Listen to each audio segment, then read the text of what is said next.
So'zim boshi bismillah, xolis niyatim hamroh. Nasib aylasa Alloh, onam hoji qilaman, otam hoji qilaman. Borligimga sababim mehri ko'nglim tarafim, farzim qarzim sharafim. Onam hoji qilaman, otam hoji qilaman. Jannat onam poyida, otamning duoyida, menga eng ulug' foyda. Onam hoji qilaman, otam hoji qilaman. Onam mening jannatim kalitisiz, otam mening yelkamda qanotimsiz.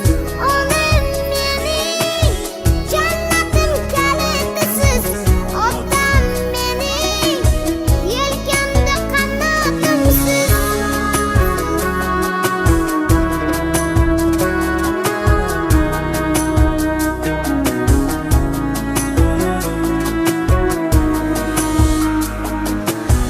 Armon belim sindirib, yelkam uzra mindirib, Ka'bani aylantirib, onam hoji qilaman, otam hoji qilaman.